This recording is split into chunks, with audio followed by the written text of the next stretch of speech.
Welcome back. Today we are covering the retail sales report, and it comes out in just about 20 seconds. We've got retail sales month over month expected to come in at 0.5 to the negative, excluding auto, 0.4 to the negative, excluding auto and gas, 0.6 to the negative. Let's see how bad it comes in. Worse is not necessarily a good thing here today. So let's see. All right, here we go. Retail sales advance. Wow, negative 1%. That's twice as bad as expected. Retail sales excluding auto month over month, also twice as bad as expected, negative 0.8 instead of 0.4. Retail sales excluding auto and gas, negative 0.3. So a little less bad than expected. So the expectation there was negative 0.6. Retail sales control group, negative 0.3 instead of negative 0.5%. Let's go ahead and get into what the actual details of this are. In the meantime, we also have an import price index that just came out, so we'll go through this as well. The import price index, let's see here. We've got for the import price index, month over month came in at negative 0.6. We are expecting negative 0.1. Import price index, excluding petroleum month over month, negative 0.6. The expectation was flat. Import price index year over year, negative 4.6. Expectation was negative 4.1. Export price index, negative 0.3. The expectation was flat. So you also had a slight revision up in the prior month from 0.4 on those retail sales advance month over month up to negative 0.2. But what does this mean? Well, what this means is things are finally starting to roll over, and they're coming in weaker than any economist has really been projecting, or at least certainly the average or median set of economists are not expecting the numbers to be this bad. And the numbers are actually finally starting to come in this bad, which is a sign that, yeah, the Federal Reserve has potentially kept their boot on our necks for too long. And now all of a sudden the economy is, to some extent, starting to drown. So let's take a look at this. Advanced monthly sales for retail and food services. This is for March 2023. I just read off some of the big numbers. Here's that revision that was negative 0.4 for February. But this is now falling substantially. We've gone through some of the headline numbers. So let's see if we can get some charts and some details here. Here we go. All right. So we're going to let's look at the adjusted on the right side, 2023 March. So we're going to go, just to make this a little easier, put a little box around the column. We're going to look at, all right, what do we have? So it looks like things that are down are things like, we could also, it's the change year over year. Yeah, let's go with, we don't have a month over month change. I think there's actually a chart that'll give us a percentage month over month. Here we go. Yeah, this is much easier. Okay, March 2023 advance. Oh, this is perfect. That's the year over year. They don't actually make this so terribly easy for us. January through March 2023 through March 23 from. Okay, this gives you the first quarter from the quarter before that. And then compared to last year. Okay, let's look over here. Let's see where the weakening is.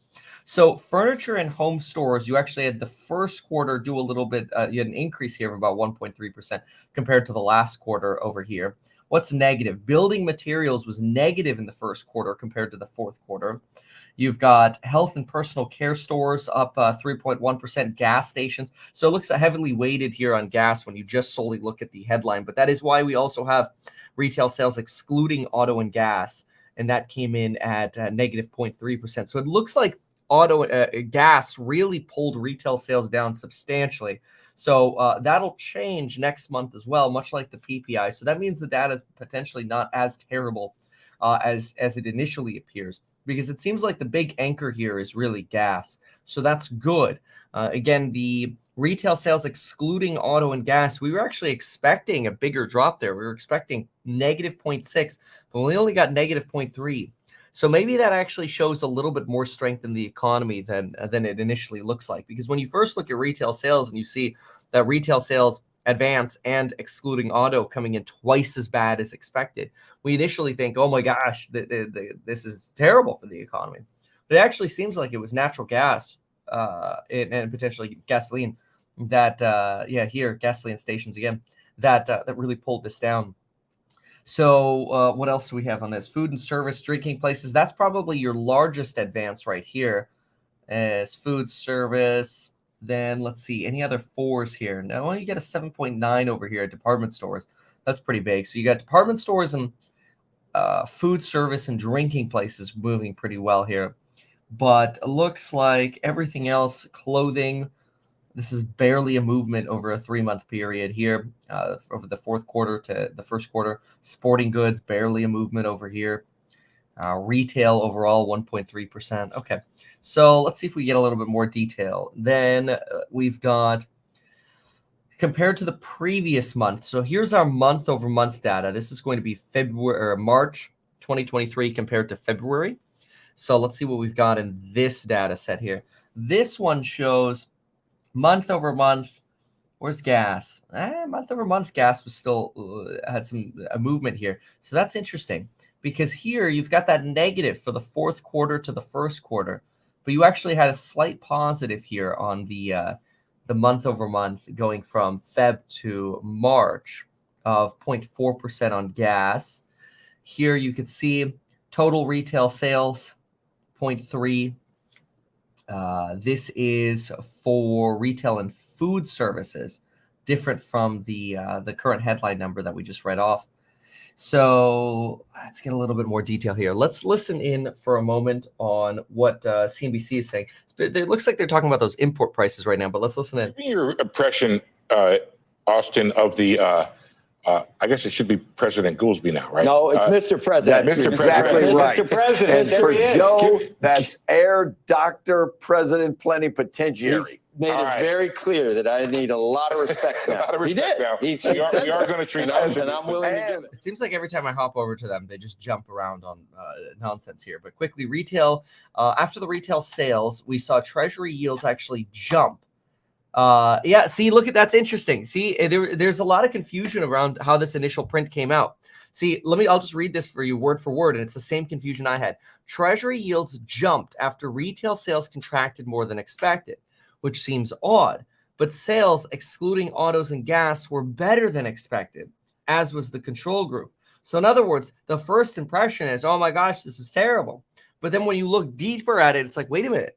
No, this is actually not bad. So what's happening is if retail excluding auto and gas can hold up at the same time as inflation is going away, that's actually a good thing. So forgive how complicated this is this morning, this retail sales report. It's very complicated, but this is actually not a terrible thing. This is suggesting that import prices, which is inflationary, are falling substantially faster than expected. The prior revisions for retail, for import prices month over month were also revised towards more of a negative number, although export prices were revised slightly up. Most of the numbers this month were substantially more negative than expected for import and export prices. Actually, all of them were. And then retail sales, once we pull out the gas sector, retail sales are actually holding up. So in other words, better news on inflation. Inflation coming down faster, retail sales holding up a little better. Let's listen to this guy they're trying to interview now. Prices. There's research out by Chicago Fed researchers reflecting a longer tradition of research that shows wages do not serve as a leading indicator for price inflation. They're a lagging indicator. So when people are looking at This is Goolsbee, by the way, one of the new Fed presidents. Prices 6 months ago, I think we want to keep our eye on the price series, not on the wage series. Austin, you said in your you quoted analysts in your speech saying that the tightening of credit conditions could be worth 25 to 75 basis points of Fed tightening. Do you embrace that? Is that a sort of an arm's length thing? Or Go ahead. I didn't embrace it even in that. I said, we don't know. What we need to study is how big is that in a Fed funds equivalent, and that the ranges kind of are all over the place. The median range, I'd call it, from the private analysts is 25 to 75. There are some people, as you know, they were saying 150 and 200. That doesn't seem realistic to me, but it's something. And so if you see credit tightening, you know that does the job of monetary policy. And this moment, sometimes when you're trying to strengthen the financial system and you're looking at either regulatory forcing or the banks themselves trying to strengthen their financial positions in stress, a lot of times that's happening when the economy's in the dumps. And so in a way, your financial stability goals and your monetary policy goals end up fighting each other. But this is not that moment. This is a moment where everything we do to strengthen the financial system to prevent that from snowballing is actually doing the job of monetary policy. So I don't think that they're in conflict at this time. All right. So not much commentary from this guy here, but some other notes here. The retail sector on average falls by the most in the 6 months after a recession starts. Now that's actually interesting because see, we're really trying to set up this understanding of, hey, when the recession technically begins, where's the pain, right?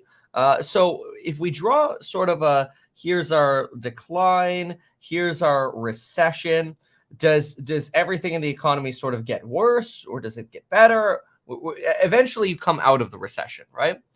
And generally we sort of line or gray bar, we'll use an orange bar in this case, the period of the recession. And there's this expectation that maybe earnings would bottom right here at the, there we go. That earnings would bottom basically at the start of a recession. That's sort of an expectation that is historically held. There's also this belief that the yield curve or should I say not reinverts, uninverts. So the yield curve would uninvert. And then there's also a note that the retail sales sector usually falls for about 6 months into a recession. So retail sales seem to be very cyclically affected by what people's impression are of what the economic state is, right? So retail, again, very cyclical, very, very much follows the cycle, the economic boom and bust cycle.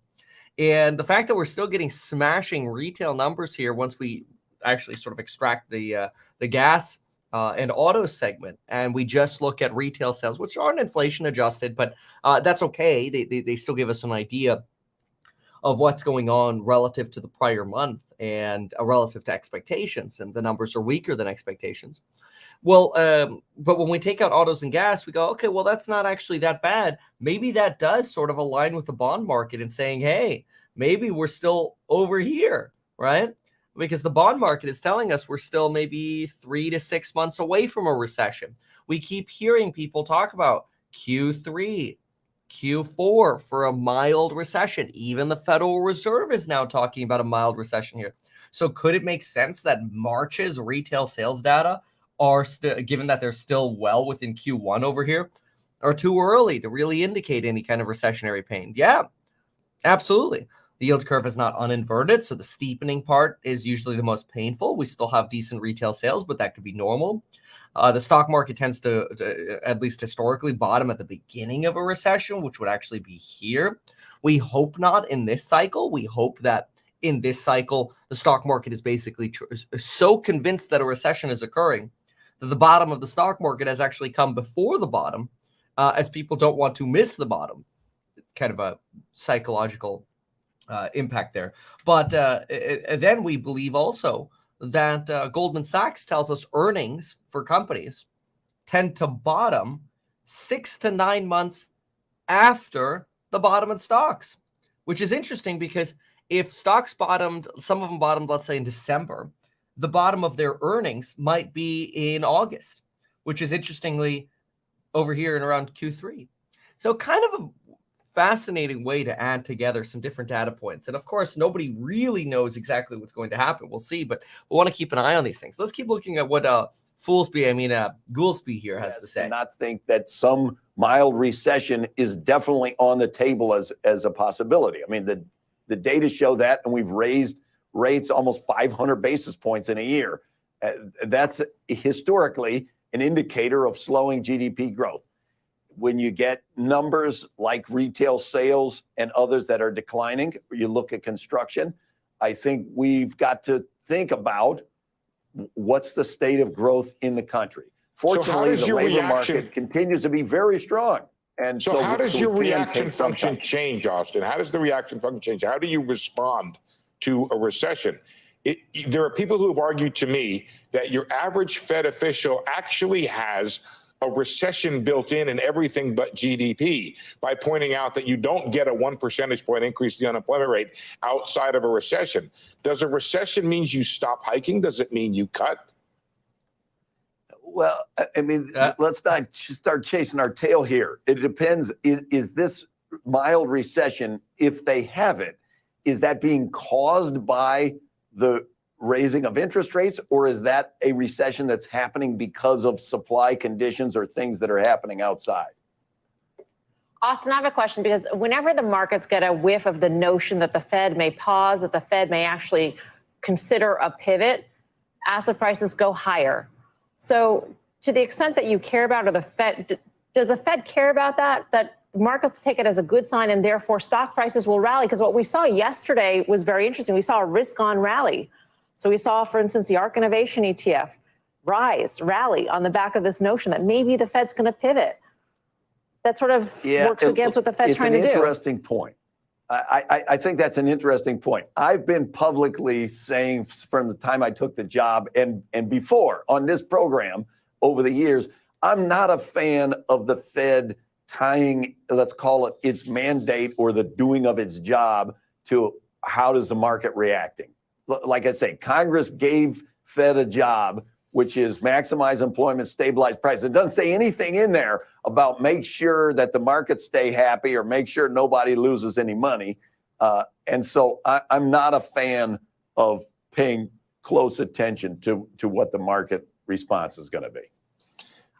This guy seems weird. Like, could you imagine if this guy were Jerome Powell? Like, I don't think I would ever buy stocks again. I mean, you guys said you were going to pivot into raising rates in November of 21, and rates went up, and that was doing your... You're scaring me. Right now, if you look at the outlook for rates, Austin, they don't believe you. They think you're going to cut pretty deeply by the end of this year. And so in a sense, the market is not doing its job for you. So maybe you shouldn't be pandering to markets, but certainly there's some, what's the right word, symbiosis that's necessary here that you're not getting. Austin, in the past, the Fed has tried to use the wealth effect to bolster balance sheets and make things better and have stock market go. In seriously scary times, it stayed at zero to bolster the wealth effect to help. So that's why we had a Fed put for so long. You really don't think we've ever done that to try to make things better? I'm not going to get in an argument about history. I'm going to just say at this moment, when I say we need to look at what the market is doing for us in monetary policy, I'm talking about credit conditions on the ground for in the real economy, regular businesses. Yeah. If the stock market reacts, so be it. But that's not what I think that the Fed's primary instrument should be right now. It should not be using the wealth effect of stock market wealth to try to steer the economy. I think right now this credit condition is the. Plus, the Fed uses the pandemic as an excuse for saying it's zero. Why can't I use that as an excuse for not paying off? You weren't back here. There was a pandemic. So how are we supposed to go to dinner or lunch when there was a right? Because there was a pandemic. Did you forget there was a pandemic? Vacation. All I know, I showed up. You went on vacation, and you waited me out, Joe. You waited me out, and now I'm not allowed to pay. Now I have to pay for my own dinner, and I'm not paying to go to dinner with you. I'm going to pull the tapes. I'm going to settle this once and for all. We don't have the kind of time to deal with this anymore. This guy's a jerk. Oh, he's evil, and I don't get it. Like, he's not being funny. He's being mean. This guy's weird. He's scary. Why is he at the Fed? Jerome, what the hell? Oh my God. Like, he was supposed to give us commentary on retail sales, and instead we got, I don't want to go to dinner with you, Joe. I showed up to do my job, and you were on vacation. I'm like, you're a douche. Like, wow. Okay. So, like, I don't even know that I so much care what that guy has to say. One thing I thought was remotely interesting, as much as I'm frustrated by Mr. Foolsby whatever here, is this idea about, oh, well, it depends what caused the recession. Is it basically the cycle that caused the recession, or is it rate increases that caused the recession? I do think that's an interesting point, and it's one that's worth diving into. So there are different recessions that you can have. Let's draw this out so it makes it a little easier to understand, because there's so much going on. Sometimes when we draw it out, it's a little easier. So the two different main kinds of recessions that I think we're talking about here are the idea of, okay, do we have the kind of recession that is now destroying inflation, right? So there's that, we'll call it the recession number one, the inflation destroyer. That's what we'll call recession number one. And then there's the recession number two, which is just the fundamentals are screwed recession, right? Like everything's screwed. Obviously, we would hope and think that the most mild of the two would be the inflation destroyer over here. This would presumably be the more desirable. The reason for that is because that's the Fed's goal. And so if this is the goal, this is the goal. Well, if this is the goal, then obviously when the recession has destroyed inflation, when inflation is destroyed, there we go. Then ultimately you can end the recession by cutting, right? And now, like I mentioned yesterday in a video, basically the cancer of inflation is gone. So even though the symptoms are still bad, you have weight loss and hair loss and you're sick and stuff, now the cancer is gone or going away. Markets can actually rally. Markets can rally on this kind of, dare I say, pivot. I would call this more of a U-turn, because the Fed is done, right? That's good. So that would be good. In recession number two, you have screwed fundamentals, but at the same time, inflation has not been destroyed. Well, then you have real problems, right? Then you're in the worst case scenario. This is in this scenario on the right, you probably don't want to own stocks right now. And in the scenario on the left, you probably do want to own stocks. So that gives you a little bit of a breakdown on retail sales and the Fed's reaction to recession. Let's quickly see some more Wall Street reaction here. Looks like, well, headline retail sales were weaker than expected, even accounting for revisions. The narrow aggregates like control were slightly better than expected. Still, the overall picture is pretty weak.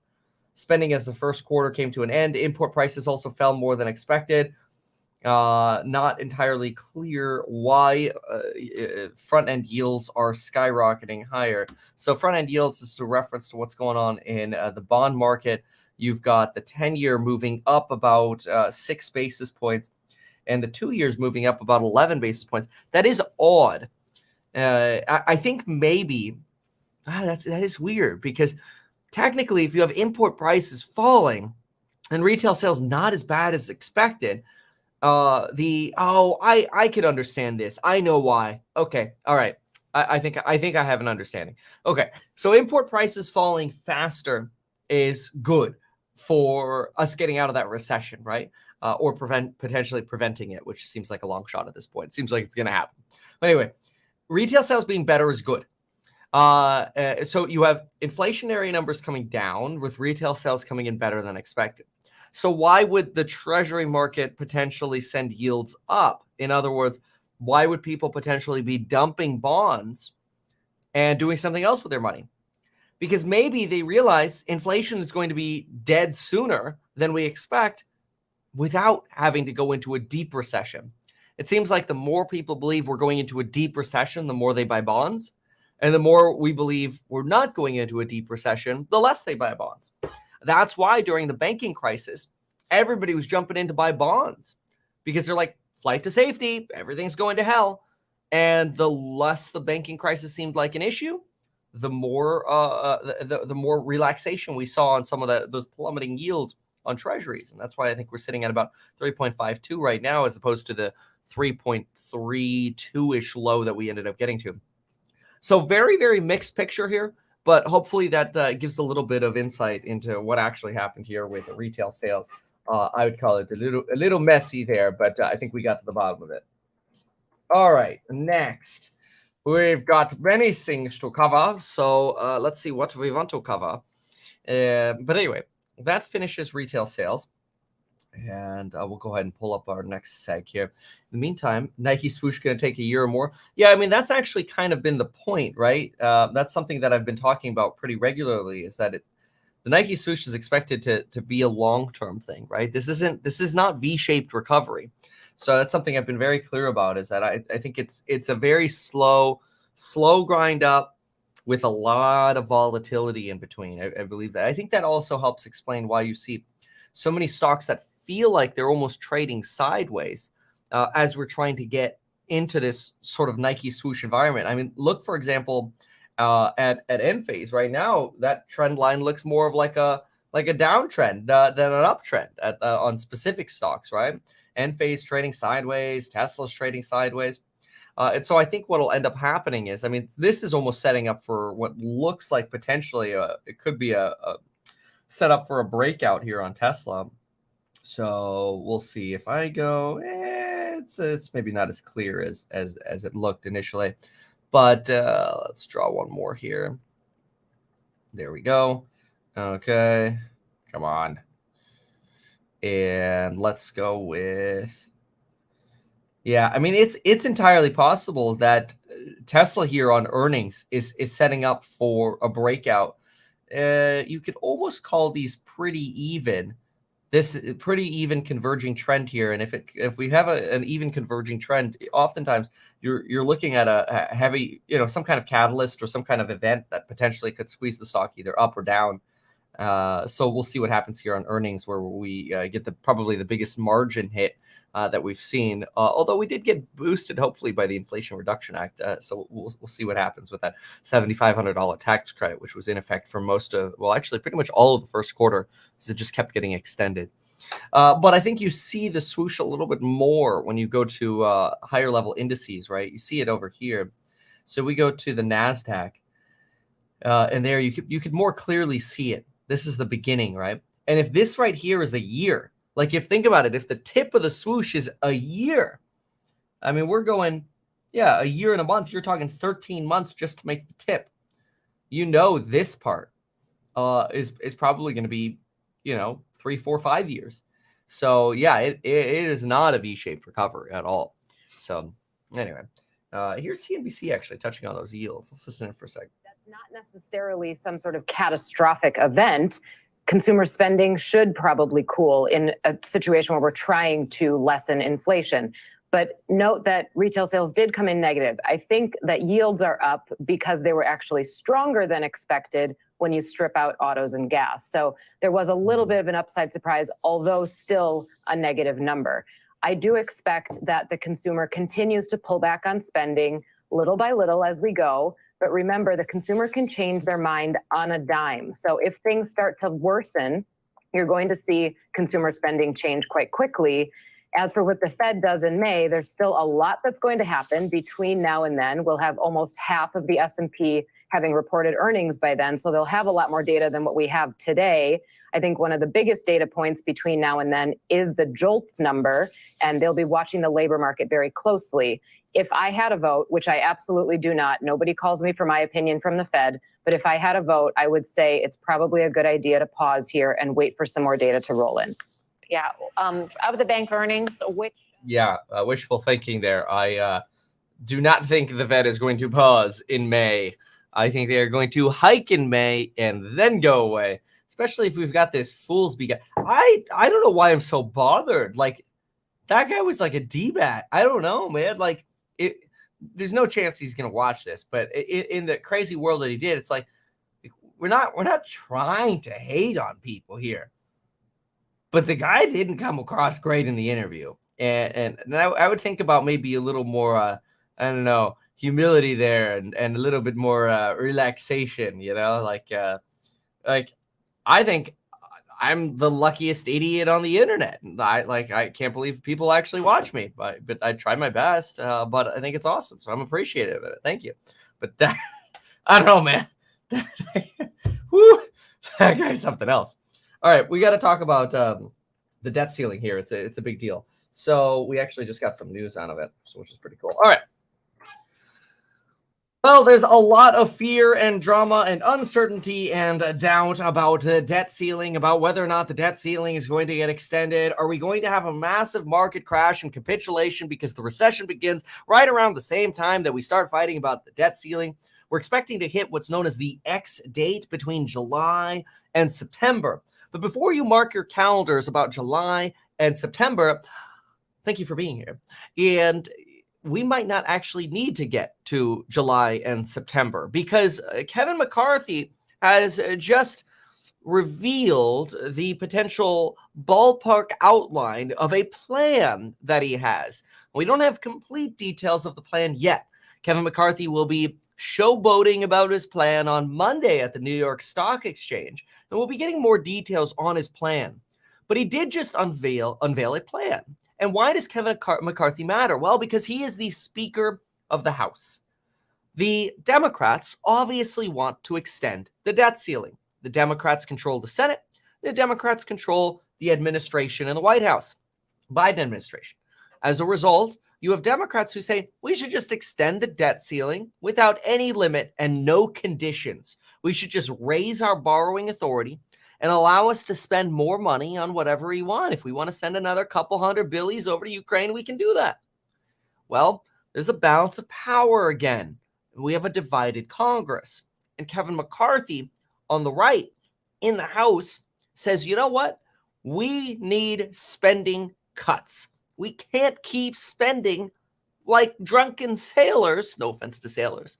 Can't keep spending money like this and just raising the debt ceiling willy-nilly. We need to start cutting back. And so Kevin McCarthy has been pretty set on not unconditionally extending the debt ceiling.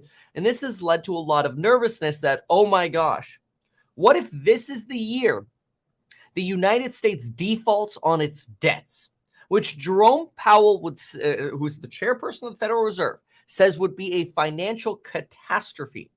Other bankers and individuals, we could play countless people on TV saying it would be hell. The market would crash. We'd be going into a deep recession. The dollar would plummet. Nobody would believe in U.S. treasuries anymore. The petrodollar might explode. China might take over. Everything dies if we don't extend the debt ceiling. All this drama. And quite frankly, we've extended the debt ceiling 78 times before. So it's expected to get extended again, but now we actually have a plan. And so the plan from Kevin McCarthy is the following. We won't raise the debt ceiling. We'll extend the debt ceiling just one more year. We'll have a vote in late May, and we'll vote just to give an extension until 2024. Because, yeah, that's not raising the debt ceiling. It's just an extension. It's marketing. It's raising the debt ceiling, okay? And what we want in order to get that are concessions now, and then another set of concessions next May before the election in 2024.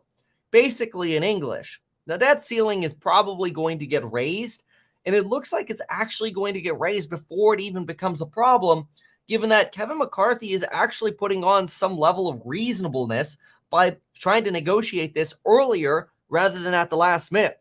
So, look, from the in-the-middle point of view here, you got to give some credit to Kevin McCarthy for at least starting this plan earlier. Thank goodness it's not a last-minute plan. This is a good thing. So you got to give some credit here. It's possible they're doing this on purpose, even though technically they will be giving in and raising the debt ceiling. It's possible they want Kevin McCarthy to be seen as somebody who's actually bringing stability to American politics, because nobody really trusts American politics. And by bringing stability to American politics, maybe in the 2024 election, people will remember, I highly doubt it, but maybe people remember, Kevin McCarthy wasn't a loose cannon.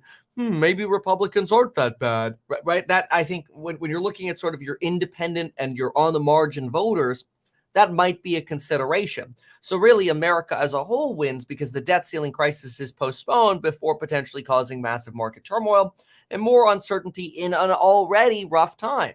Heavily inverted yield curve, which is a signal of recession at our doorstep, a banking crisis, mass layoffs beginning. It's a massive mess. So Republicans here might actually be pulling off a pretty good move. Now, their proposal is that non-defense discretionary spending, NDD, for 2023 is to stay flat and grow at only 1% for the next 10 years. It's basically trying to put a limit on the amount of money the government can spend. Now, let's understand what NDD is because it's a little complicated, but I'll make it as simple as possible. There are two types of spending. Think about it this way. Every week you have to pay, or every month you have to pay your rent and you have to pay your groceries, and you basically have certain mandatory expenses, right, in your own households. These are things you have to spend money on no matter what. That, think of as a mandatory expense. For the government, mandatory expenses are things like Medicare, Medicaid, Social Security, unemployment, labor, and they even called pandemic stimulus mandatory spending, which we could debate about that in a different video. Then you have non-defense discretionary. So non-defense just means let's not talk about the military right now, right? Let's cut that out for a moment. Let's instead talk about the discretionary stuff, which would be your public health, foreign aid, the CDC, transportation, parks, infrastructure, the Coast Guard, the FAA, law enforcement, the IRS, education, K through 12, higher education, sciences, economic security like low income assistance and grants, basically non-mandatory things. This is where the Republicans are saying we want to cap on basically all of government's choice spending. And there's now a debate in terms of what that cap should be. Now, Democrats haven't yet responded, and obviously they're in control of 2/3 basically of the power structure in DC, the presidency and the Senate, and Republicans have 1/3, but you need all three of them to make this happen. So the expectation is there'll be some kind of negotiation around the percentage growth for this non-defense discretionary spending. And it's unclear yet if Republicans are going to force cuts to the military and defense spending segment.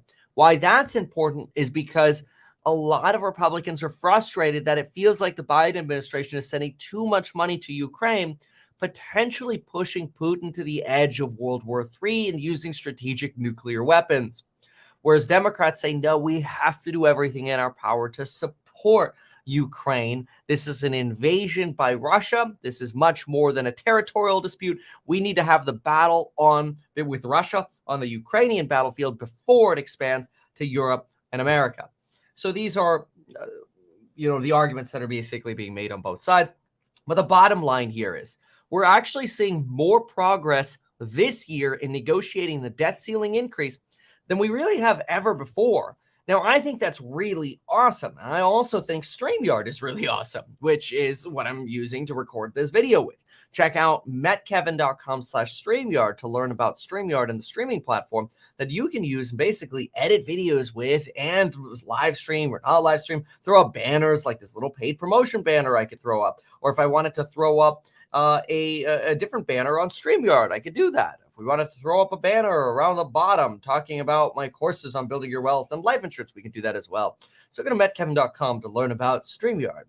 But anyway, bottom line is, instead of like this last minuting that you've generally been used to seeing in Congress, Kevin McCarthy is actually trying to take a proactive approach here.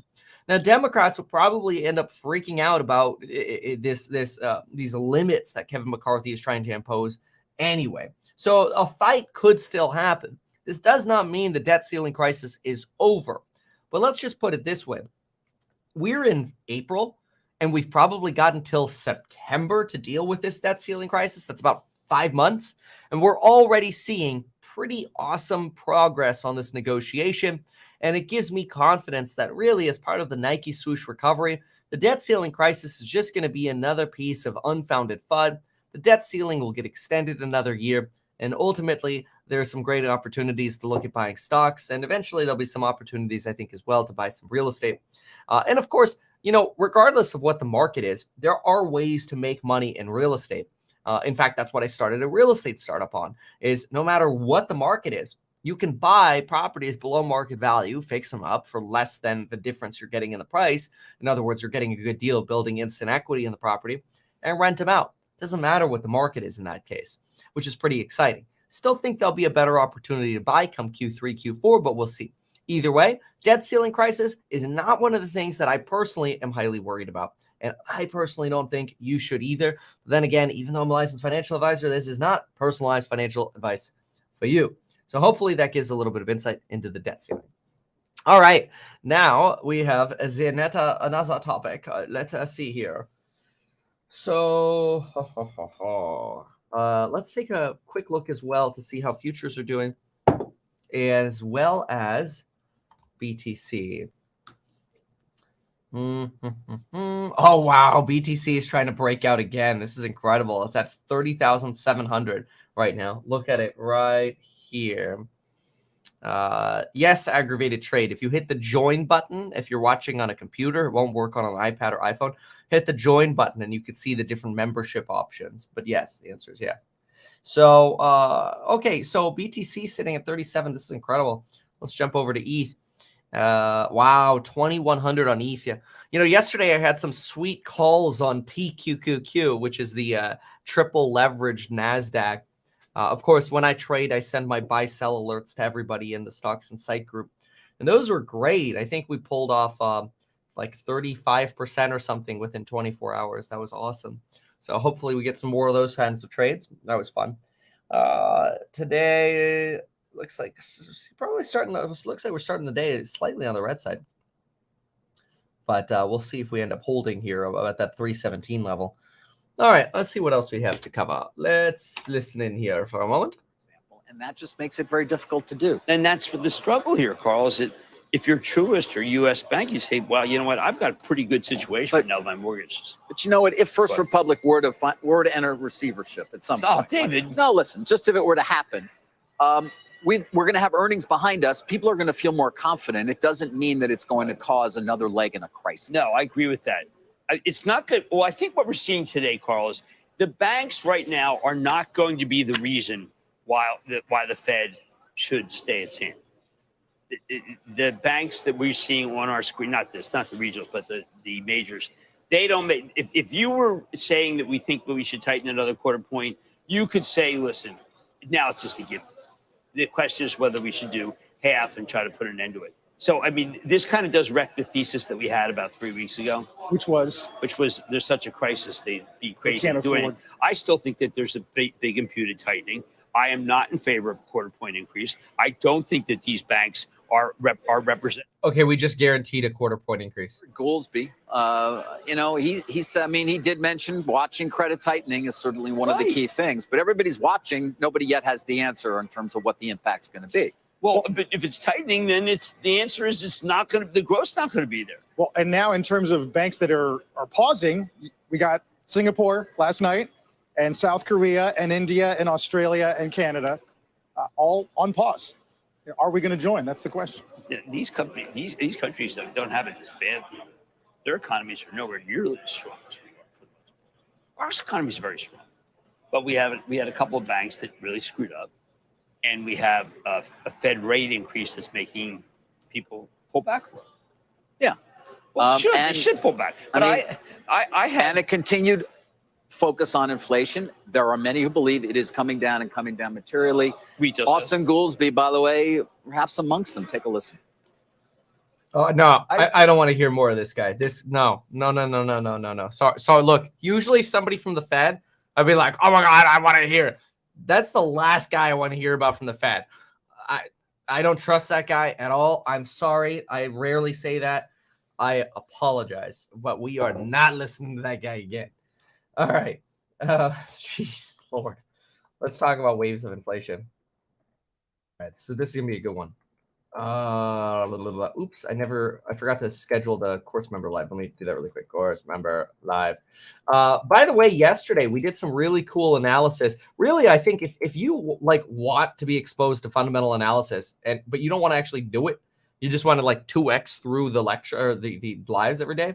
A lot of people do that. People love it. I mean, it seems like it because I mean we did some great analysis yesterday on what was it, CarMax and Delta.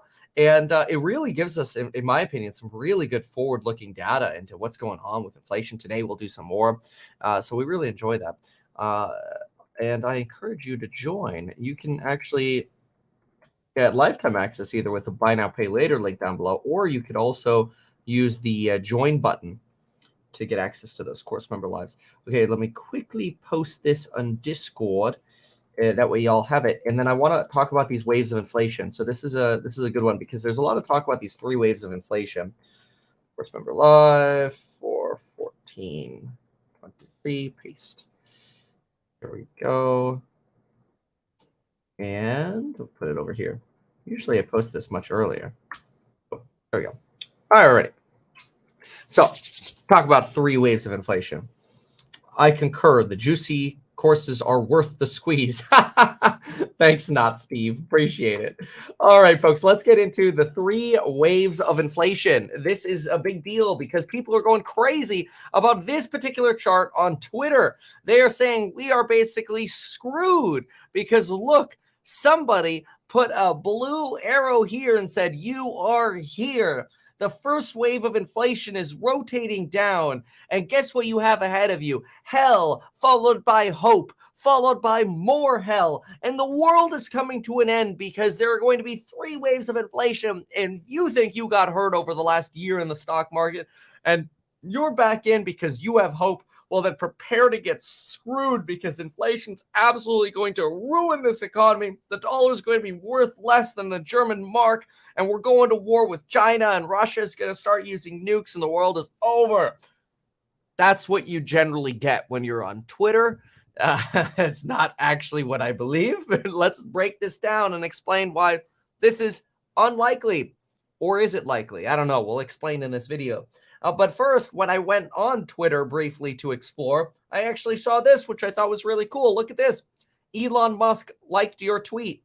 I wrote, unpopular opinion, those who drive distracted, texting, tweeting, trading, should have Tesla FSD Force enabled, not disabled. Of course, that led to a bunch of people going, but then you're just going to encourage bad behavior.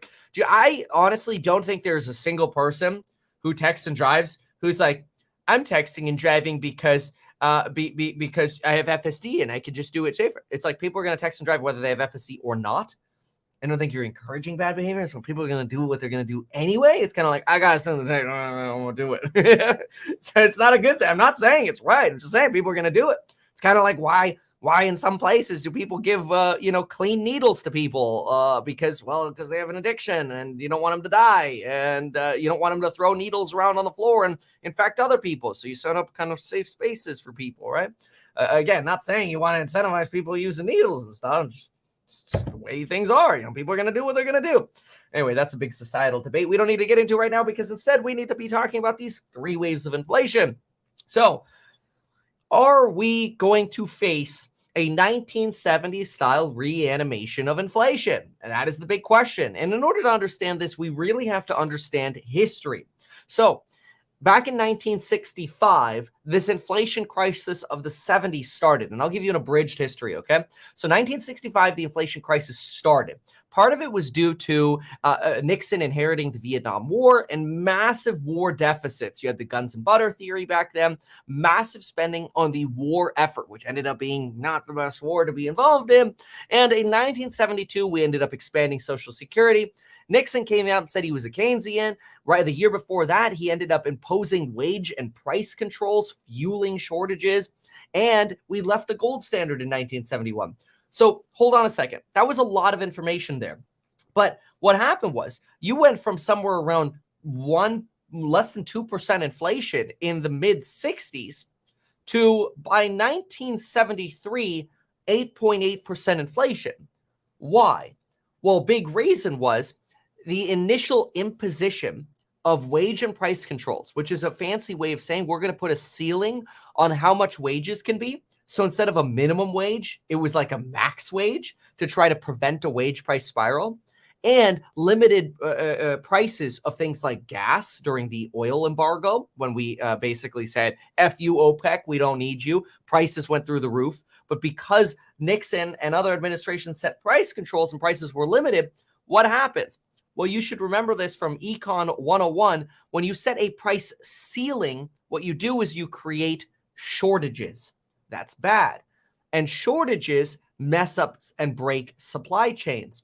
Remember the images of people in gas lines waiting to get gas at gas stations? Gas was cheap, but instead of paying with your money, you paid with your time. So economically, the impact was actually worse. So you hurt the economy more because now people are paying with their time, not being productive members of society. Free market can't set prices because of these price controls. And so what ends up happening when all of a sudden the economy softens and the government's like, oh, we shouldn't be doing this, and they remove the price controls, businesses try to raise prices again. So in the early 70s, you had a massive disaster. You literally had more spending via expanded Social Security and a war. You had this removal of wage and price controls now combined with the fact that you left the gold standard.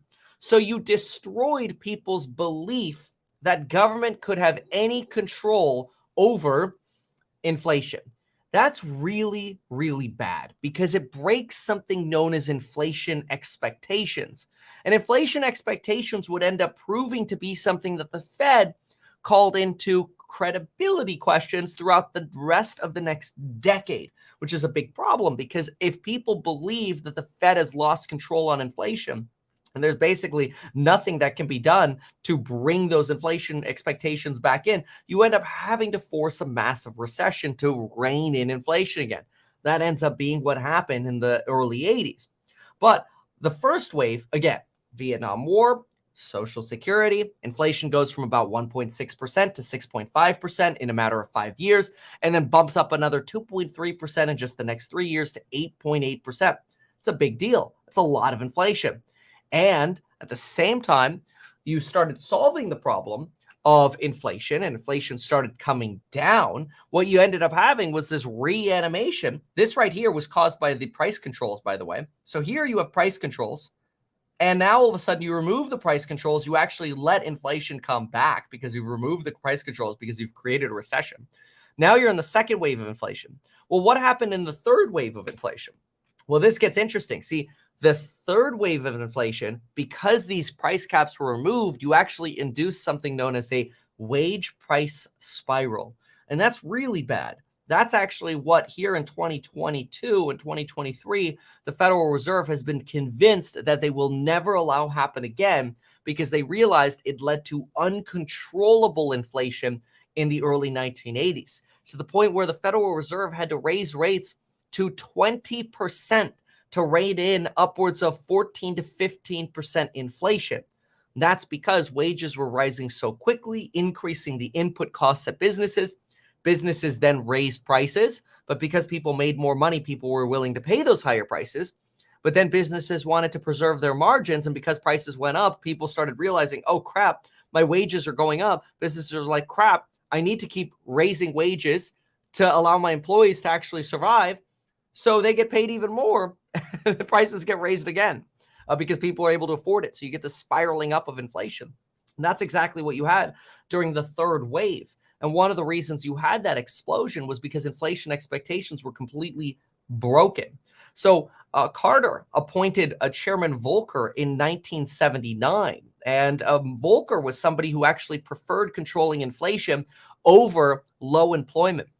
Compared to Aaron Burns, the prior Fed chairperson during the 70s, you actually had a completely different theory. Now, you might think this theory is wild, but the theory in the 70s was we will tolerate more inflation as long as the economy is growing. That is the total opposite of today. It's actually Volcker who started the theory of no, we cannot tolerate high inflation at all.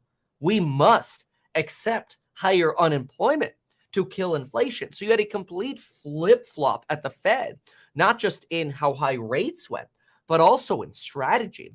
Burns was also somebody who communicated in a way that made him seem like a Nixon shill, that the price controls were normal. And Volcker was somebody who's like, no, we need to control inflation. And he was very straightforward in his communication with the public. And so Volcker ended up raising rates very clearly, forcing a recession, and made it clear that the Federal Reserve would not tolerate inflation ever, and that the only way to restore credibility was to prove that inflation was a number one priority. In fact, yesterday I was reading some of the notes from the 1980s, because you could actually go through the transcripts from the 1980s and go through and see what the Federal Reserve Board of Governors were saying in their meetings at the time of these crises. In fact, take a look at this. Here's one of the notes from August 1980 that I was reading. It seems to me, despite our roller coaster ride, we have not dented inflation expectations very much. I think we have a real groundswell for an explosive development on the side of inflation again. In spite of all we've done, we haven't laid to rest the inflation expectations very much. This is literally out of a 90-page document here I was reading yesterday. On page 17, you see them talk about the pain of not controlling inflation expectations and trying to figure out, crap, things are about to get worse. This is terrible. This is word for word what's said at the FOMC meetings. It's really fascinating to read. But how does today compare to the 1970s? Because obviously there are some similarities, right? Some of the similarities would be, hey, then we had the Vietnam War, and today we have this crisis in Ukraine. Then we had a supply shock because of OPEC. We had actually 2 oil shocks. We had an oil shock in 73 and 79. We don't actually have an oil shock as bad as we did then. Then oil quadrupled and doubled. Today, oil prices are still 2/3 of what they were in 2008. So if you think there's an oil shock today, it doesn't even compare to the oil shock that we had in the 70s. But we did have a supply shock thanks to the pandemic, right? So you have war and you have a pandemic, and you also have printing money while inflation is up. We expanded the money supply in the 70s, just like we expanded the money supply at the beginning of the 2022 era. While inflation was high, we were still printing money. But what are the differences? And are the differences the key here? And the answer, in my opinion, is absolutely. In the 1970s, we faced a wage price spiral where wages were rising faster than inflation and showed no sign of stopping. We do not have that today. We do not have a wage price spiral. We also have the correct monetary stance, inflation over everything. We have very clear communication that inflation is the #1 enemy, and we're willing to suffer unemployment to get inflation down. We have the same stance as Volcker, not like the mistakes of the Burns administration. We also have a very clearly anchored set of inflation expectations today. And we still today face the structural deflation of innovation that we've seen over the last 40 years, and our money supply is shrinking. So when you combine all of those factors, inflation expectations, structural deflation, lack of stimulus, proper communication, and the proper strategy at the Fed with no wage price spiral, you really can't compare today to the 1970s. So this is one of my beefs with Twitter. Even though I started off with having a like from Elon Musk, which makes me just tingle inside and get all happy, makes me want to tweet more, I have to say, Twitter is the one place to go for content where I could look at things that are taken completely out of context and then make a 10-minute video on them, try to unwind what was the stupidity that was put together in one damn chart. It's a lot of work. This is the kind of stuff I teach in my courses on building your wealth, link down below. This is why I think it's easy for anybody who watches me to actually become a millionaire investing in real estate and learn about the psychology of money through the programs linked down below. But bottom line out of all of this, do I actually think we're going to face 3 waves of inflation again? No, absolutely not. Could I be wrong? Yeah, absolutely. Am I 100% going to be right here? No. But I will tell you, I'll be the first to flip-flop and let you know that I was wrong. I don't care about being wrong. I'm willing to be wrong, and I'm willing to share my thesis with you. But I have to say, I get very frustrated when I see stuff like this shared on Twitter, and then I compare it to history, and I'm like, how could you possibly compare then to now without addressing all of the differences? But then again, that's the difference, in my opinion, between the short tweets you get on Twitter and the theory and sort of the longer analysis that you can get on YouTube. And as a result, I hope you subscribe and always come back. Join me either in the videos when I post them or the Meet Kevin report every morning at some point before the market opens. Thank you so much for being here. Going over the course member live stream now, we're going to do some fundy analysis. So we'll see you soon. Thanks. Bye.